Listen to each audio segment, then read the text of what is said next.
This artist that you are today, how did everything start? Okay, so everything started when I joined JDL Performing School of Performing Arts back in Canada. And then ever since, I've been really close with the founder, Josie De Leon. And actually, in 2022, yata, she recommended me to Sir Vinny. And I'm really, really happy about that. Then I have two original songs, A Little Dream and My Day Will Be Okay. But it didn't properly. You're still, what age when we record that song?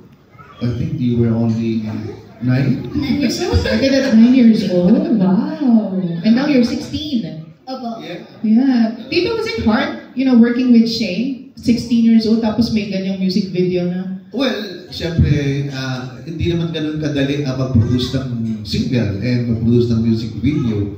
And syempre, of course, the artist should have the talent. Yes, very important. So nakita naman namin yung potential at saka yung dream ng bata. Kami naman dito, we always support artists na tingin natin na pwede naman natin ilango sa merkado. And lahat naman puro suntok sa buwan, walang assurance. But sabi nga, pag hindi mo sinubukan, talo ka na agad. Is so true. Shane, was it hard doing My Boy? Kasi sabi mo, you had 2 singles na before, 2 songs na before. How was it different? Or how are they different to My Boy? Okay, I would say My Boy is different because I did everything My Boy. Lahat yung music video, performance video, lyric video dito sa Pinas. And then, those 2 original songs sa Canada po. No proper recording, no proper promotion, music video, lyric video, lahat. What was the hardest part doing My Boy? Kasi, of course, sa kanta, yung parts na, yung lyrics, yung pagsasabi ng mga lyrics na yun, or pagkakanta ng lyrics is in full Filipino, Tito Benny eh. Yeah. So was it hard for you? 100% na Tagalog song yun, but I was surprised. Nagawa niya talagang inaral ng bata, and he's really decided na mag-ibigyan ng justice yung song na My Boy. Yeah. May sumisigaw dun sa gilid. She has the training! And of course, trained by Labine. Yeah. So here we are. So after working with Tito Benny, what was the hardest part? Kasi the hit maker eh. Were you pressured doing this with Tito Benny? Syempre naman, I was a bit scared because I'm a small kid beginner in Canada. So I was kind of scared to live up to their standards. So yun lang. Pasado naman siya. Pasado naman. Yes. Ano po ba, Tito Benny, yung attitude ni Shane doing My Boy na sabi mo, okay to, magtatagal to sa industry? Gusto ko siya kasi number 1, yung bata nag-assignment, yung bata talagang decided na gawin and then she did her part. Yung mga ensayo niya, yung mga rehearsal, and napaka-easy to work with. Yung kumbaga, pag binigyan mo siya ng instruction, nakaka-deliver naman yung bata. Yeah. The song is My Boy. Do you have anyone right now? Are you 16 years old, my crush? Ganyan? Or do you have a boyfriend? Walang boyfriend, ayoko. Andiyan na si Mami, kaya walang boyfriend. Hindi nga, kasi ito, I was very careful with them, questioning kanina earlier, di ba? But what's your inspiration doing My Boy? Aside from Tito Benny asking you to do it and to sing it, what's your inspiration? Because you have to come from somewhere, di ba? To sing a song. So, what inspired you to do My Boy? Can you still remember when you were still a kid, sabi ko sa'yo, Shane, you should come back. Kasi it's really very hard for a singer na makapenetrate at the age of 9, 10, so 11, 12. Kasi what is the type of song that should be written for a 9 to 12 years old? So, hindi naman pwede na-i-love na or nakaka-crush na. So, what we did is just a very simple song na parang patwitams lang, enjoy lang yung kanyang childhood. Yes. And then so, sabi ko, when you are ready, let's come up with something which is bagay sa present market. And then we came up with My Boy. My Boy. So how do you expect, Shane, for fans to, react to the song? Paano mo niisip na magre-react yung mga taong makakarinig ng My Boy?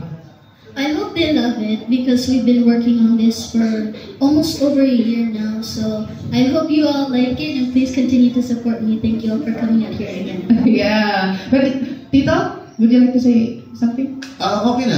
I'm happy because finally we're launching the single and hopefully mag-viral siya and with the help of our friends here.